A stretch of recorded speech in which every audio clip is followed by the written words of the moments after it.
Good afternoon, everyone. For some of you, it's good morning.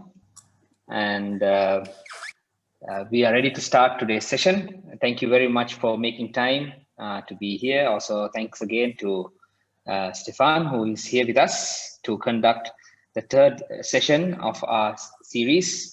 And today's topic will be sustainability and resilience, although I believe there is a little bit of spillover from last month's session. As we usually do, please feel free to type in your questions as the presentation goes on, and I'll ask it from Stefan. We can have it have more of a discussion rather than just a flat presentation. So please interact with the speaker, and let's see how it goes. So thank you very much for making time. Let's go ahead and start with a prayer. I can see Matthew Whitty with us. Matt, would you be able to offer an opening prayer, and then we can go directly to Stefan? Sure. Let's pray. Father in heaven, we thank you for this chance to gather in this Zoom meeting and to learn about disaster risk reduction and resilience. And we pray that you'll bless our time together. May we learn and gain the lessons you have for us. In Jesus' name we pray. Amen. Thank you very much, Matt. Stefan, over to you. Thank you very much, Prabhuk, and welcome everybody. Yes, and good morning, good afternoon, good evening, wherever you are around the world. As Prabhuk said, and we keep repeating, we're trying to keep this as interactive as possible. If at the outset anyone has any questions or any comments or any queries from the last sessions, happy to deal with those now, or we can get into the discussion of the session and then pick up any comments or questions as they arise. So, and feel free, as Prabhuk said, to write in the chat with any questions that you may have. Let me just share the screen.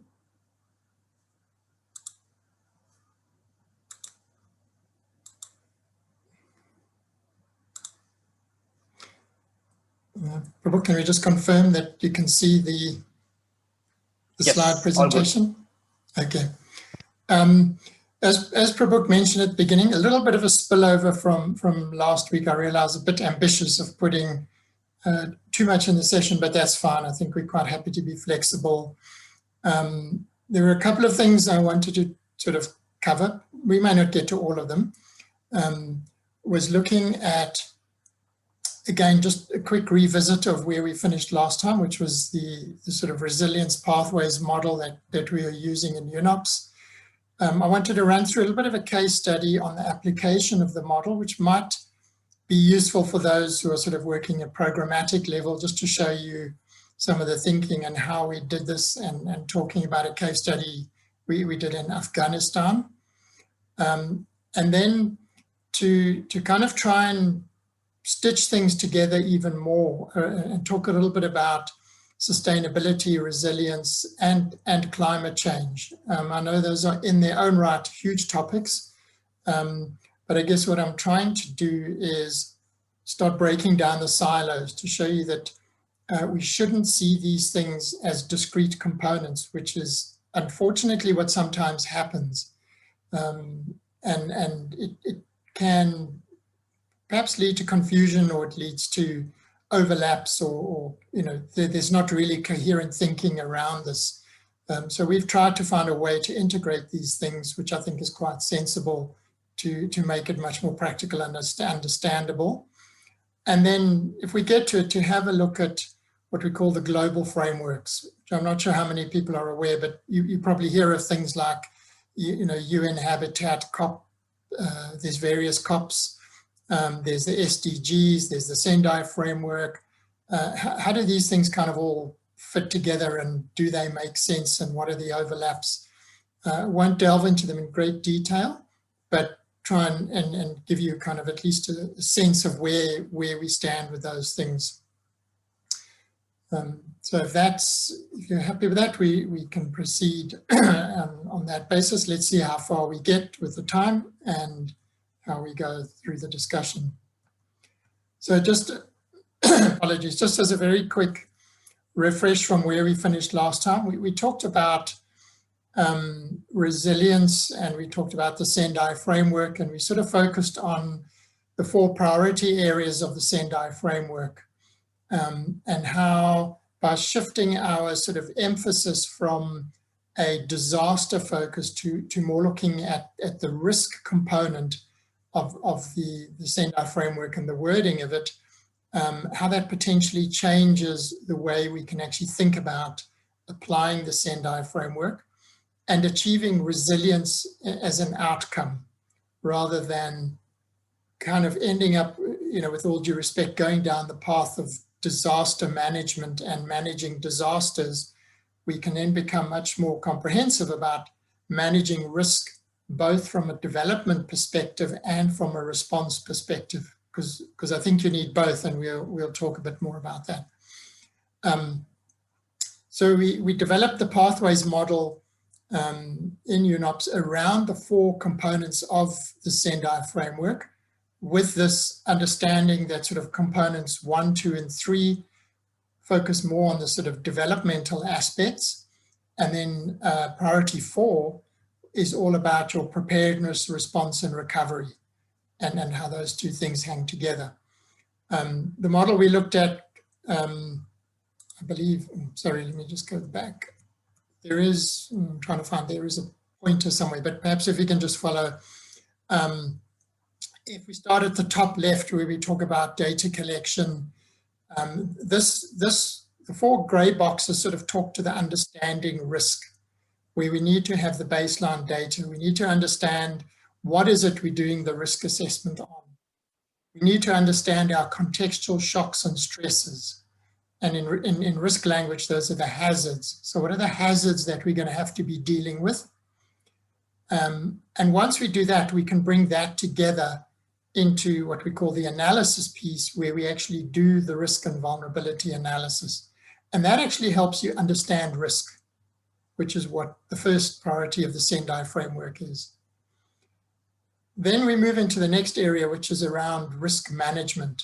And I keep repeating this in many different fora about the operative word being management, because risk is not a static thing. As we know, your shocks and stresses change and your baseline data changes. Therefore, it's only logical that the risk is going to change.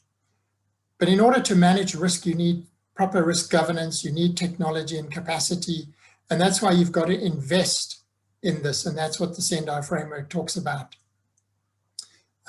Is how you manage risk. And then the last part of that is when you get into the actual, that's when you get into the investment in the risk reduction. What are you actually going to do about it? Which is where we have these 3 different components, which we call proactive, resilience, retrospective, and reactive. So the proactive just focuses more on the new development type concept, where we implementing new programs or new projects. You actually proactively want to integrate your risk analysis into that. Retrospectively is the sort of retrofitting concept, where you have existing things that are happening.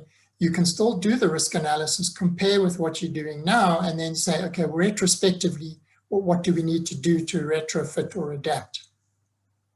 And then the reactive talks very much about the sort of situation, where we have a response type situation, and you actually have to start doing things in a kind of emergency mode with a view to also improving resilience.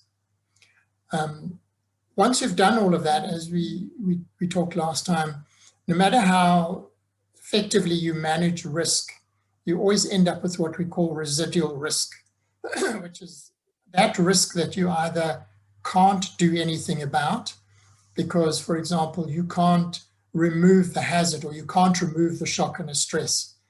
We can't stop cyclones. Maybe we think we can, but we can't. In order to be completely resilient to them, the cost is so high that it's not affordable and it's not practical. And that's a fundamental concept in risk management, is doing things that are practical and kind of affordable. And when you've eliminated as much of the risk as you can, you always end up with some what we call residual risk.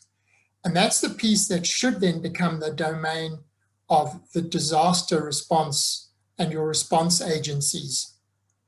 They're the sort of belt and braces. They are the safety net when your shocks and stresses exceed your coping capacity and you end up with failures. That's when you need that response capacity. And if you then move along the bottom stream, you find the responders, they also need to understand what is that residual risk they're going to be dealing with. And to put it in very practical terms, I think the classic example, areas we've probably all worked in is sort of in the world of flooding or post-earthquake, where you potentially have large areas inundated by water, or you have houses that collapse. I think the situation is we often don't know what the scale of that impact is going to be because we don't understand the quantum of residual risk. If you understand the quantum of residual risk, which is that bottom gray box, you can start building a response capacity and governance and technology capacity. You can put in the early warning systems. You can start putting in the manpower to deal with what you're going to have to deal with. Then you have your early warning strategies, your response strategies. You can actually prepare so that if something does happen, you are better prepared because you kind of understand the scale of what you're going to deal with. I may have mentioned this previously, that I think many of us, when you watch the news and you see, people flying around an area looking at the impact, they will always go, we had no idea of the scale of this. And the response to that is because they didn't understand the quantum of risk that they were exposed to. They didn't understand the residual risk. Clearly, if you do no risk mitigation in the development stream at the top, all of that translates to residual risk. You just move it down for the responders to deal with. When you do have shocks and stresses, you can respond, and then obviously you move into the response, and then the recovery, and then the reconstruction cycle happens. But the last piece of this is what kind of closes the loop for us is this whole idea of failure analysis. And we talked about this earlier on, which for me very much sits in the Build Back Better part of the Sendai Framework. Because if we don't understand why things failed initially, we're never going to build back better. We're never actually going to understand what caused that failure, why did it happen, and what are we going to do to change it. And that nicely closes the loop to feed back up into your risk analysis component, because you've now learned something, you can change what you're doing, and you can reduce the risk if we really are aware of what happened. So that's sort of roughly how the model works, and you'll see it's built very much around the 4 priorities of the Sendai Framework, which we've sort of color-coded at the bottom of the screen. And that was an attempt to try and turn Sendai into something very practical. If any questions on that, please feel free to make a comment or jump in. Stefan, I just have, I think it's very important for us to understand this framework, Now, I had a question about proactive resilience and reactive resilience. Of course, we are proposing, or the model suggests data collection, data analysis, risk management, and then proactive resilience. And from there, you end up with residual risk. Now, how practical is it when we talk about proactive resilience? Is there a chance for us to have more residual risk through that component rather than reactive resilience? Because if it is a reactive resilience, you know exactly what has hit you. So for example, in Sri Lanka for many years, we never had a tsunami, but in 2004, the tsunami struck. Now, a proactive resilience would be for us to have had the warning towers and everything in 2003 or before. Now, it's very unlikely that anyone would have even thought something like that would happen. So I'm just wondering whether you end up with more residual risk through the proactive resilience and then maybe less through reactive resilience. Prabhak, I think well, look, yes, I think this is quite a fundamental problem that we have, is that new development generally creates new risk.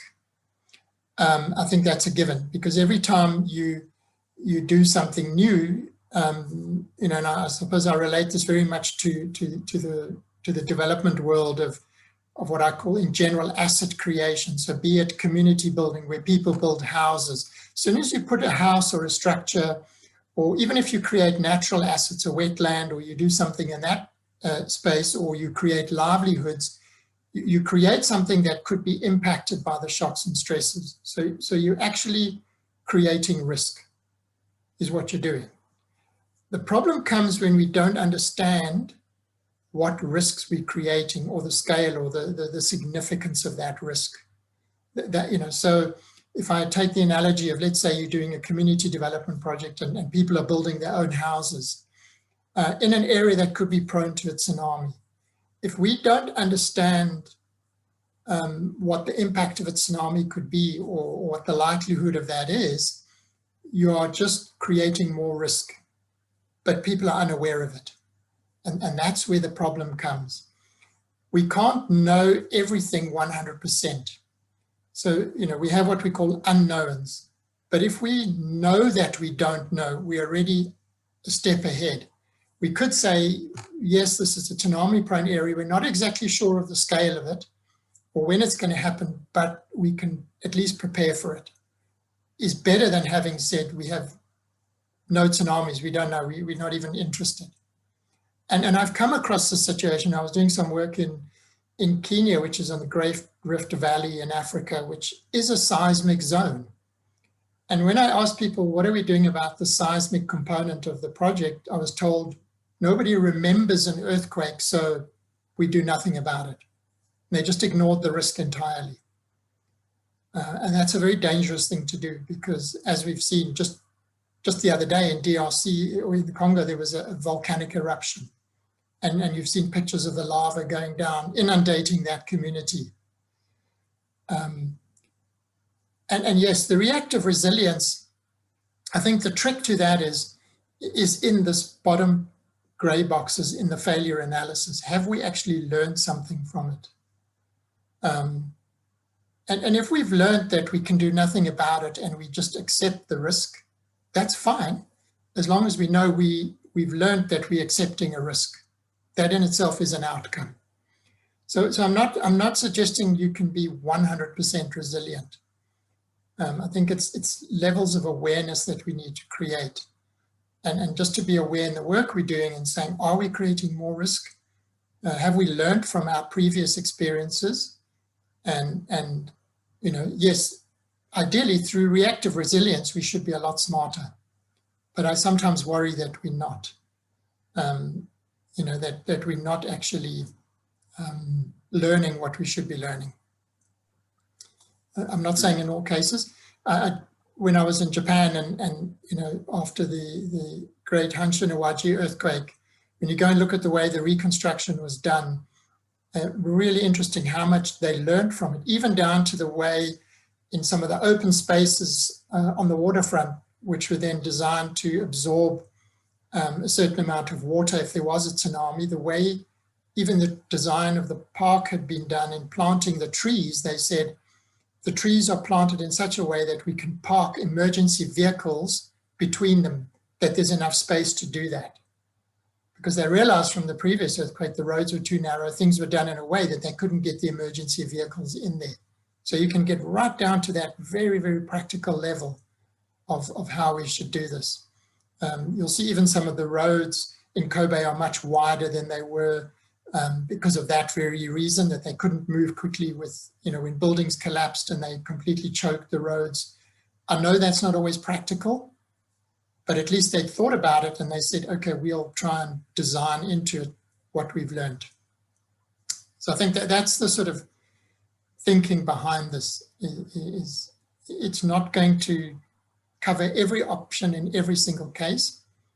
But yes, I think for me, the key messages are be careful that we don't create risks we don't know about or more risk than we are aware of.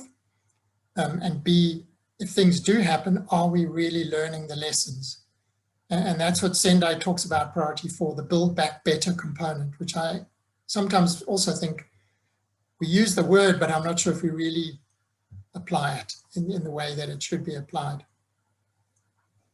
Does that? Thanks, Stefan. Does that Yeah, answer the definitely. question? It does.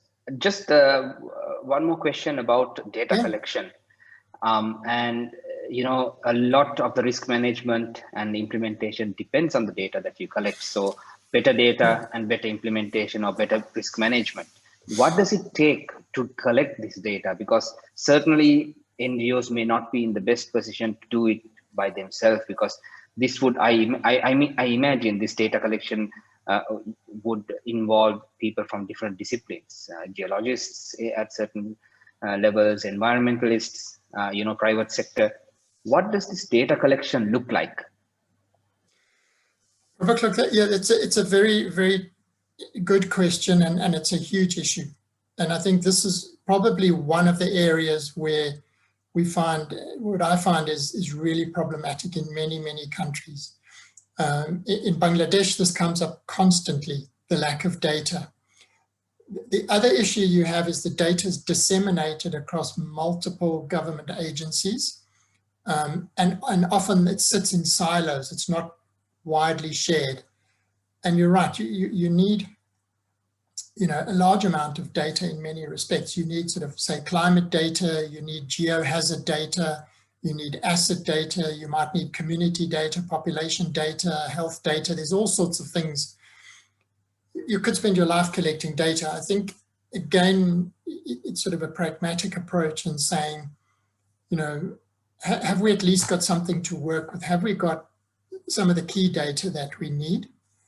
Some of it may not be available, and it may mean having to collect it yourself.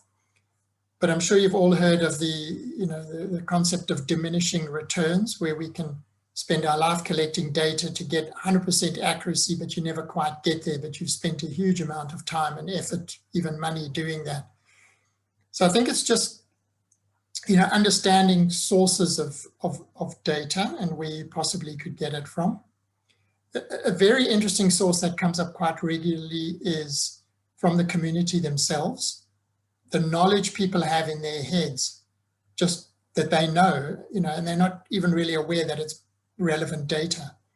So some of the traditional knowledge people have, for example, I've worked in communities and they will say, why are you building this there? Because the river floods there. And then you say, how do you know that? Oh, my grandfather told me, they saw it, they know, we know it. No one else seems to know it.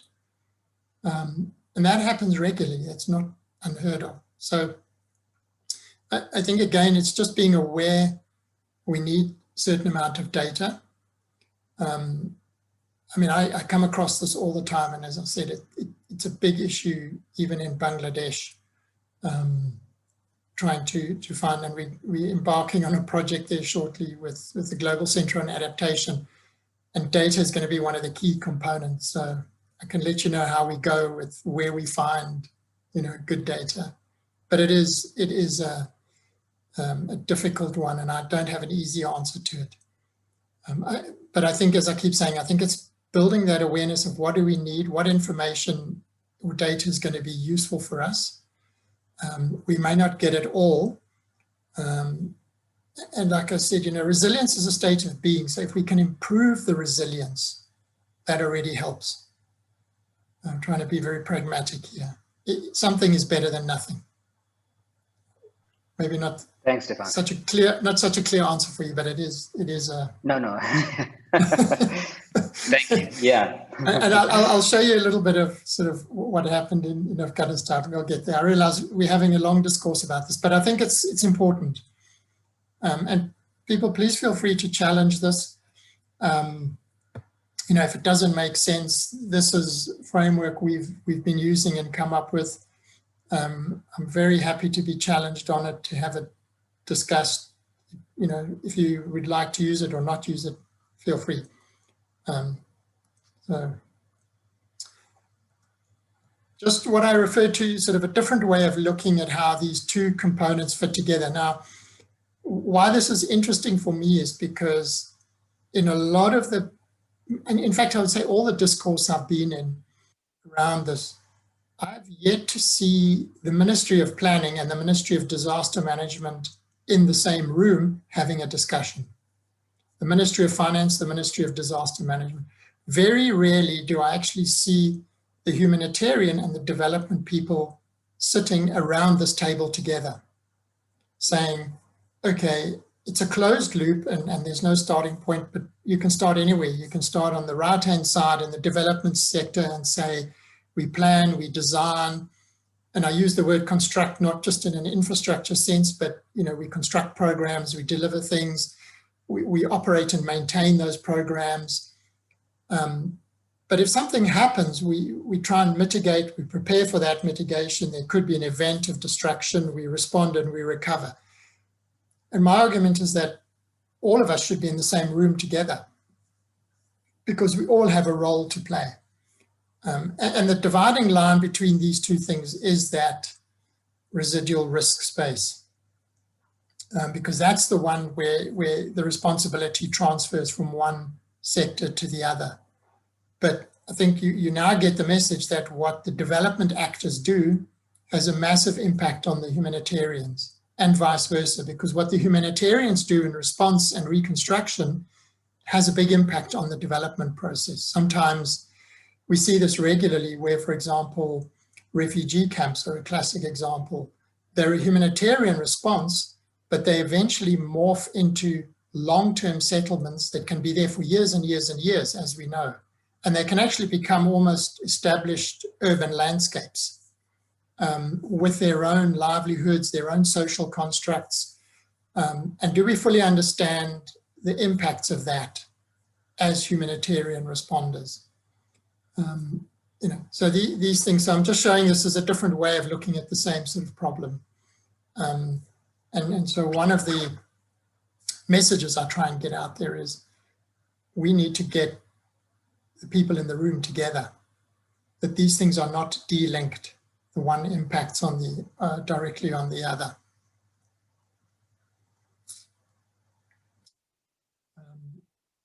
Okay, let's go through just to show you, I guess, a practical example of what we did in Afghanistan and how this came together. This came about from a mission I did to Afghanistan and ended up talking to the UN country team there. And they had set up a sort of subcommittee on disasters and disaster management, as they were calling it, to focus specifically on disaster risk reduction and the Sendai Framework. And one of the things that they were confronted with was a kind of conceptual understanding of, are all the programs and projects we're running in Afghanistan, where do they fit and how do they kind of talk to the Sendai Framework? And are we actually achieving an improvement in reducing the likelihood of disasters? Okay, so they were still very much talking about disasters. So one of the suggestions I made was saying, let's do an analysis of all the work you are doing to understand where the interventions are targeted, what are they actually looking at doing. Part of that was also to discuss and look at the Afghan National Disaster Management Authority, which was the sort of government agency responsible as the umbrella organization for not only managing and owning and reporting on the Sendai Framework, but then also coordinating all of the response efforts. And it was a very interesting discussion with the minister at the time around developing a new strategic framework for ANDMA, as it was known, and understanding what was their role in the country. So the approach we took, there were three dimensions to it. One was we actually did a mapping of all the so-called resilience projects in Afghanistan. And these were being done by the UN agencies to identify which areas were being covered, were there gaps, and how could the UN improve its resilience sort of programming in Afghanistan. the other part of it was then looking at ANDMAR and looking at their role in the country and trying to understand if they could take on a more proactive role in the resilience agenda rather than just being completely reactive. And this would then enable ANDMAR to sort of take a stronger lead, moving from disasters to resilience thinking, rather than just being a disaster management agency, and actually promoting the concept of resilience and this agenda in the country. Some of this thinking, I'm not sure if any of you are familiar with the 100 Resilient Cities, or 100 RC as it's known, and the work that they've been doing with cities. Just sort of sidestep a little here. In the sort of city resilience model, they actually have a role called the city resilience officer. There was a city resilience, so a person who is responsible for resilience. Now, you'll find in most governments that doesn't exist. As I've said previously, a lot of this is owned by the disaster management authorities or disaster agencies. And so the idea of actually having a coordinated approach to building resilience is not yet that prevalent. I think it's starting to happen at cities level, not yet at countries, but there are countries that are moving in that direction. And then clearly we needed to do a capacity assessment of ANDMAR to understand whether they had the ability to take on this role of a kind of resilience agency rather than just being a responder. ANDMAR itself was not a response agency per se. They had fire services and they had health services and they had emergency services. They were more the coordinating body. But again, in those discussions, the development actors were completely absent, which was one key sort of finding. Was ANDMAR, although they coordinated all the response agencies, very good relationships with them, very little or if no discussion happened with the development actors. And as I said previously, the development actors, for example, were the ones creating the major risks. So an example there was a new building was going up in Kabul. I think it was 15 or 20 stories. But ANDMAR had no knowledge of that building, if it was built to code, if it was approved. They didn't know whether their fire services needed ladders long enough to reach the top of that building. No one had actually approached them about it. So there was this complete gap.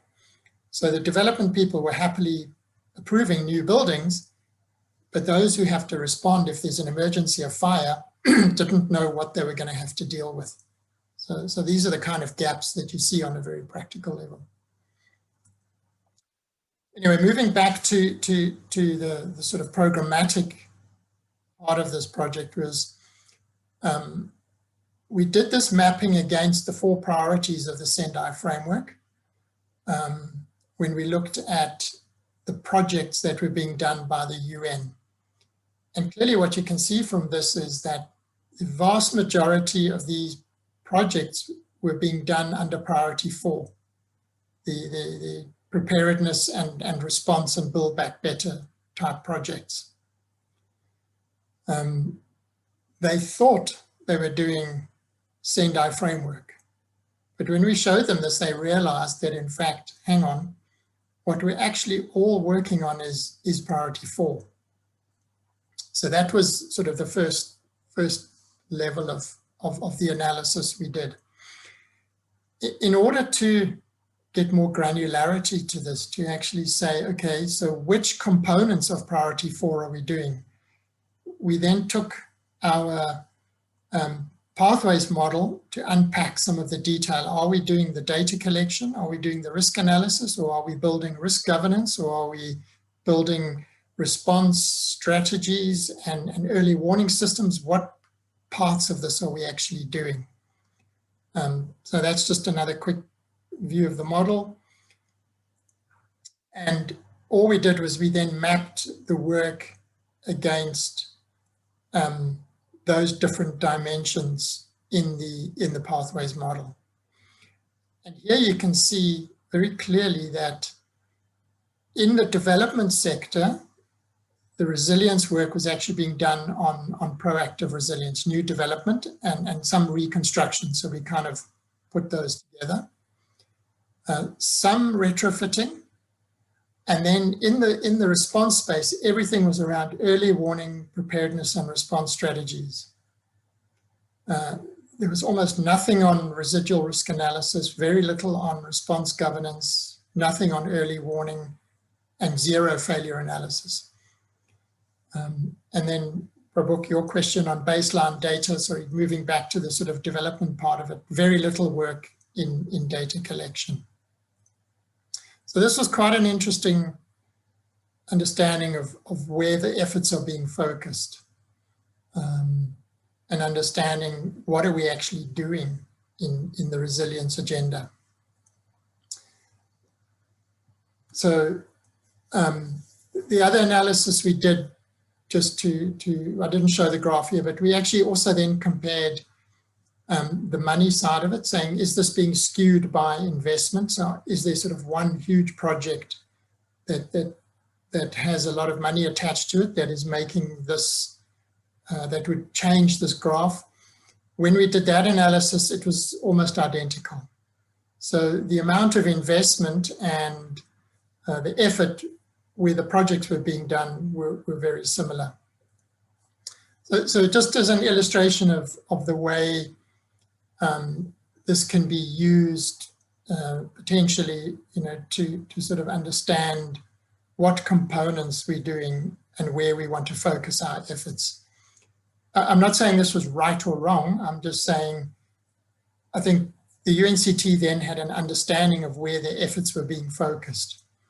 Then we could go back and have a discussion with the government and say, okay, where do you believe the efforts should be focused? What do you think are the priorities? I think ideally you want to kind of try and balance this graphic. You kind of have to do some work in all of these areas. Just a little anecdote, when I was at a meeting in New York that was then chaired by the then head of, when it was still ISDR, he made a comment saying he had a feeling that most of the work around Sendai was being done in priority 4.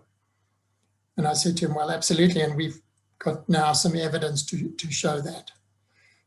So, this just underlined that intuitively, I think we feel most of the work is being done in priority 4, which is the response side of things, which I think reinforces the message that perhaps we're very much disaster management focused rather than looking more at the development side of things and bringing those two together. And if there are any questions on that or any discussion, anyone wants to ask anything? The data that you have shared, Stefan, is very interesting. And, I'm wondering why this would be true, this type of a model, this type of an analysis where the other 3 priorities are not as, not planned for, but priority 4 is highlighted more. Is this because maybe donors actually put their money more on priority 4? Could that be the case? Or do NGOs or do development sector stakeholders believe that it is harder to deal with priority 1, 2, and 3? Okay, I think it's a combination. I think, I think a lot of NGOs are sort of, dare I say, sort of more humanitarian structured. So their focus is more in the humanitarian response space and are always sort of ready to more deal with the response humanitarian crisis type situations, I think is possibly one aspect of it. The other one I think is what I've said a number of times, I think is because of this sort of what I call the disaster interpretation of Sendai, people immediately default into that space and say, oh, if we're going to reduce the impact of disasters, if we're going to reduce we're going to invest in disaster risk reduction. We must stop things becoming a disaster. We'll do the early warning and the preparedness. And that's why I keep pushing this changing to sort of a risk-based approach, which changes that view, saying, let's not manage disasters, let's manage risk. And then you can change the narrative. I think a third component of this is the fact that very rarely, as I've said again, do the disaster people and the development people sit in the same room and actually have this discussion and try and understand, what are the needs of each other and how do they impact on each other. So I think, there's multiple reasons for this. But I think what would be a good outcome of this is if people just become aware of it and actually consciously think about what are we doing, in which space are we working, which component are we dealing with. I don't think there's a right or wrong answer here, and it's not to say, all the NGOs now need to change to become more development focused. Perhaps what needs to happen is they need to engage with the development actors and say, hang on, what are you doing? Are you actually doing things that are creating more risk for the communities we're trying to support? Or why are the communities in a state they're in that we're working in? Where did this risk come from in the first place? And actually asking those questions. I'm not a humanitarian responder. I admit that freely. I have some understanding and knowledge and have had some exposure to the space, but maybe those of you that are in the space could answer that. I'm not sure to what extent there is this discourse down on the ground level that happens. Personally, I haven't really seen that much of it. But I think that's, where I think would be a big improvement. So, and if anyone wants to make any comments on that, or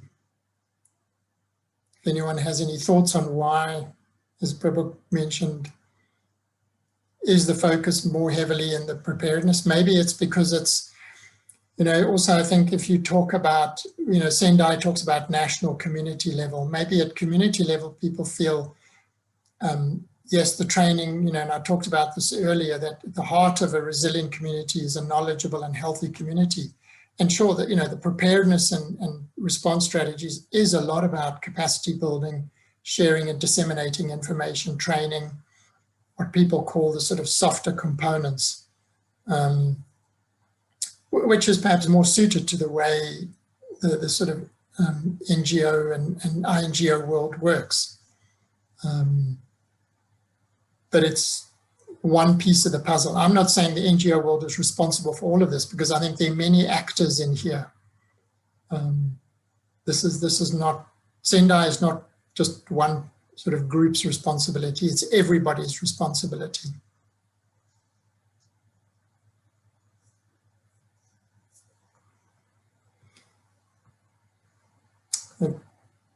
Okay, no questions, everybody's happy, clear.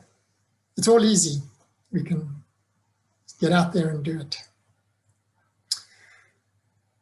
Okay, so then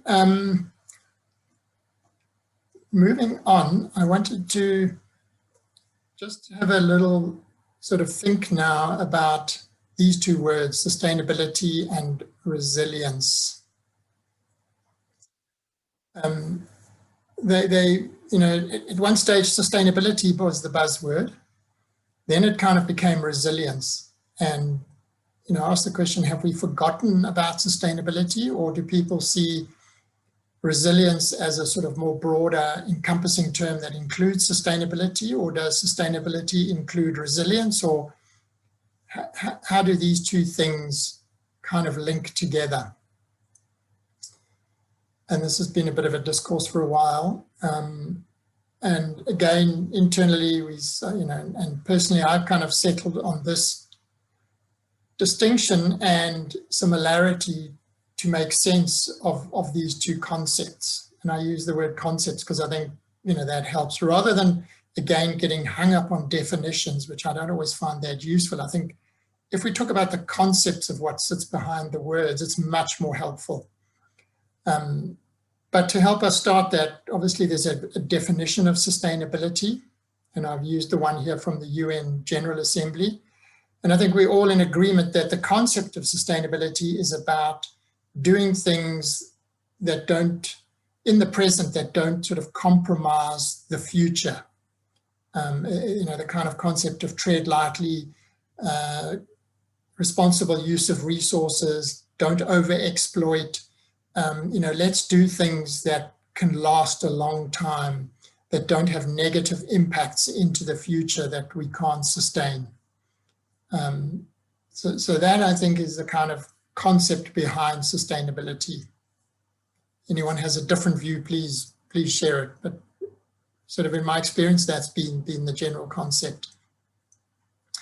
On the other hand, we have there is the definition of resilience. And again, I've used the UN DRR, but there are others, and we've been through this.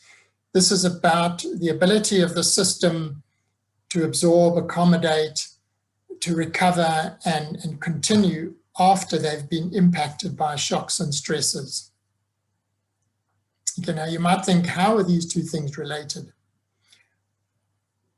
Let's just think about this for a moment.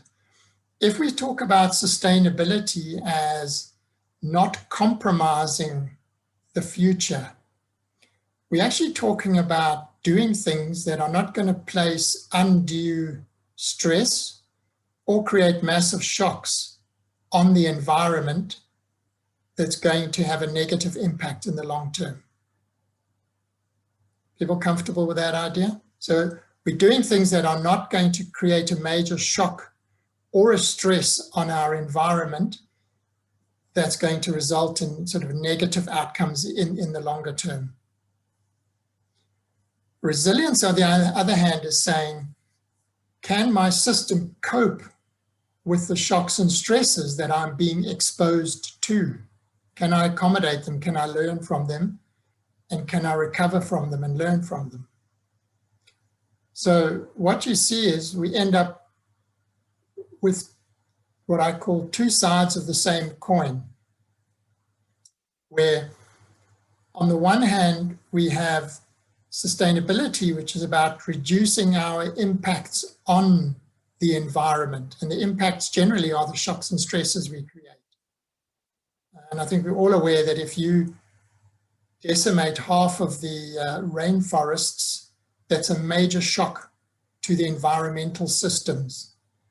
And we don't know how those systems will cope. We suspect they could collapse, which would be a major disaster for us. On the other hand, we have the climate that is throwing things at us that impact on us. So we have this two-way street. We have impacts from the environment and impacts on the environment. So that's how we've sort of brought these two concepts together. and the reality is you need both of them. You can't have, well, you can, but you shouldn't have one without the other. And again, it's a circular thing. Now, this can be quite tricky, and in some cases, these two things can be competing. And I can perhaps give you a practical example, again, from a development sort of context, where one of the classic situations we're always faced with is, and again, I apologize, but I use the infrastructure world because that's the one I'm most familiar with. But often, people will say, oh, sustainability, great, put solar panels on the school. We put solar panels on the roof, we're sustainable. Now, do we ever question that and say, is that truly sustainable? And is it truly resilient? So the sustainability argument is about sort of reducing the impacts on our environment. And on the face of it, yes, solar panels may reduce because we are now using renewable energy. We don't have to pay for electricity, and the school is able to function in a more sustainable way because you've reduced the costs. If, however, you put solar panels on a school in an area where you have major hailstorms, and you demolish those solar panels, how resilient is that? Not very resilient, because if that's your only source of power, one decent storm and that's it. Similarly, you could be in an area of very high wind where the solar panels get blown away, and that does happen. You've lost all of your power source to the school. So that's not very resilient. So you can see how these two things have to work together. But sometimes the resilient solution impacts negatively on sustainability. It can become a bit of a sort of a tricky discourse to understand the trade-offs that you have to make between these two dimensions. That's why I said I think it helps to think about the impacts on the environment and the impacts from the environment. And again, if you do this from a risk perspective, you can kind of understand the risks from one or the other, and it will help you, kind of understand where is the balance between these two. So that was, just a kind of an example of how, and then there's probably many, many examples you can think of. Just another example of this, I think people may be aware, I know this comes from the sort of US, but Hurricane Sandy, I think, was quite well known. It hit New York, which had been redeveloped, and Lower Manhattan should have been the least vulnerable part of New York because it was rebuilt after 9/11. It had the largest collection of certified green buildings in the world. Okay, green buildings are all LEED certified. That's the sustainability certification. But the problem was the buildings were all sustainable but not resilient. Because they were designed to generate lower environmental impacts, the basements were flooded. The areas where they had the power systems were completely disabled, and the buildings shut down and no one could use them. So it could withstand impacts, it could reduce impacts on the environment, but it couldn't actually withstand impacts from the environment. And the example there was by having, redundant or backup power systems. So these things are not always obvious. And because we're doing one, we may be impacting negatively on the other. And again, we have to think about this. So that's why I always advocate in the design of our programs or whatever we're doing, our projects, it's worth spending a bit of time thinking about these two dimensions and saying, is what we're doing sustainable? And is it also resilient? But sometimes we have to make trade-offs. And sometimes we have to make a tough decision. And the decisions can be based on all sorts of things. It can be practical, it can be based on finance. There's a myriad of reasons why you might make a choice. But again, I come back to this principle that as long as we know what we are making choices between, what we are deciding, rather than we have no idea and we do things and then afterwards we realize what we've done. And there are no right or wrong answers in this. Each context is unique, each situation is unique. But I think if you understand the sort of approaches, you can apply them in the context and at least come up with perhaps an optimal solution, or at least one that everybody understands what the consequences are. And this is what we've chosen and why we've chosen it. Prabhuk, I might pause there. We don't have much time left, and I won't jump into the next part. We could pick that up. I think we have another session, so let's open that up for any discussion, comments on that. I'd like to hear if people, if this resonates, if they think it's useful or not useful. I don't know if anyone has any thoughts. We have roughly four minutes to go, so let's invite anyone to unmute themselves and ask any questions or share any thoughts or experiences.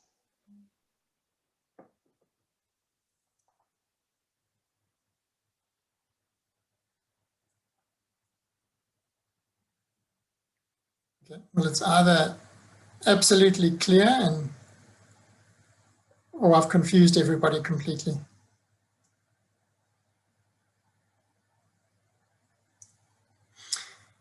But I'm also, Prabhuk, and I apologize, I was the one who was a bit late sending you the slides, but I'm happy to share these slides with you as well, and so people can take it away and think about it.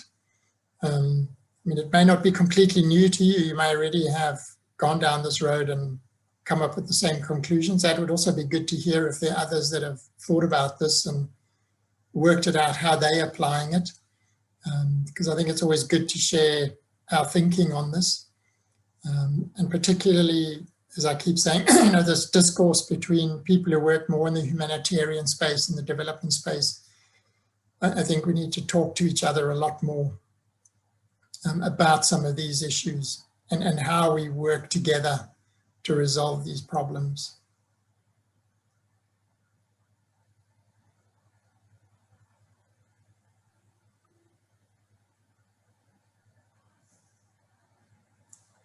Okay, looks like everybody's happy.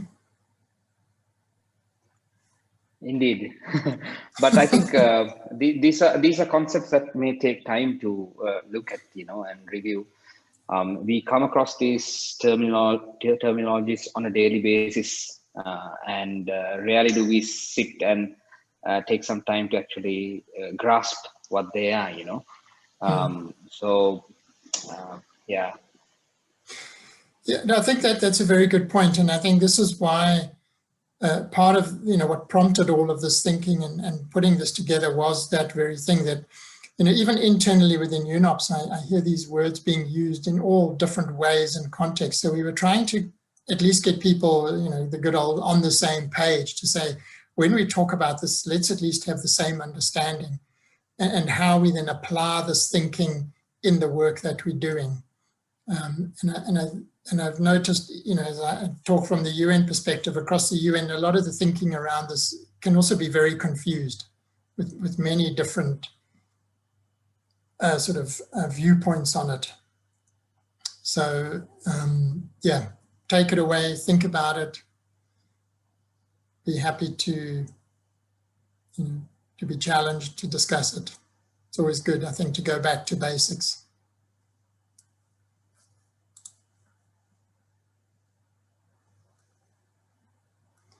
Are there any?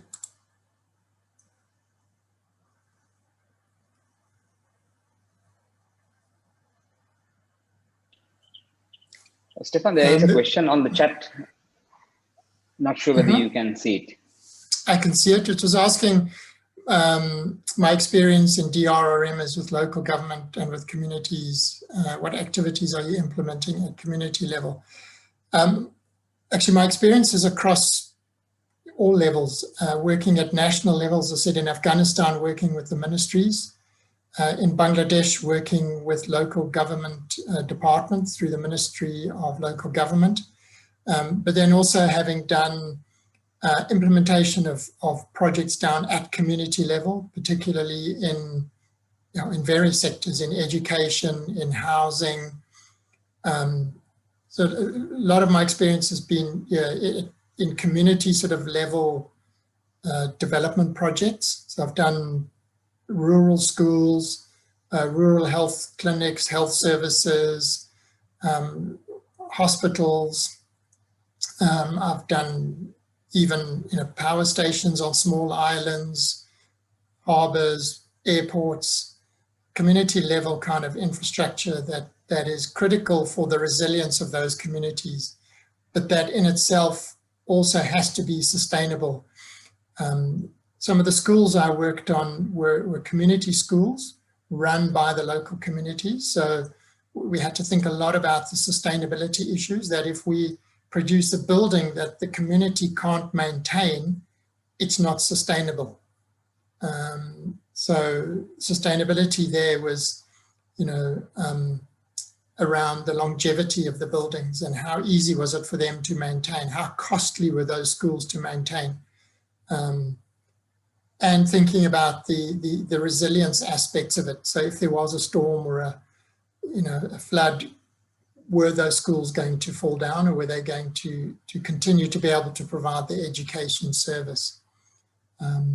So I've worked across all of those levels, right down to people's housing process, helping people build their own homes using all sorts of materials, including mud bricks and earth construction.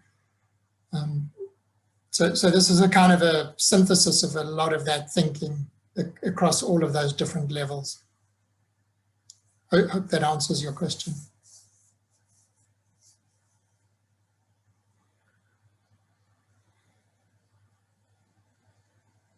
I think we're just over time, Prabhuk, so I'm happy if there are any more questions.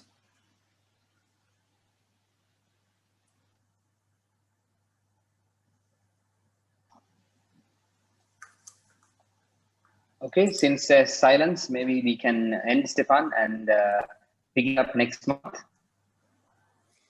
Absolutely. So we could maybe send this presentation to the participants, and I will also follow up with an email to register for the next session, which will be on the 22nd of June, and the topic will be Sendai Framework for Risk Reduction. Of course, we cover the balance from today and then go into that topic. This is what's scheduled. Okay. Yeah, so 22nd of June, please keep it open in your calendar. I will send out the link. But for today, thank you very much, Stefan, for this. And we will upload this on YouTube as well. The previous sessions are on YouTube already. But by tomorrow, maybe I will upload this video on YouTube. So please share it widely. These are very useful questions, very important, I think, for all humanitarian and development sector actors. So thank you very much, Stefan. Thank you very much, everyone, for joining, and wishing you a good rest of the day. Thank you, Prabhuk. Take care. Thank you, everyone. Bye-bye. Bye-bye.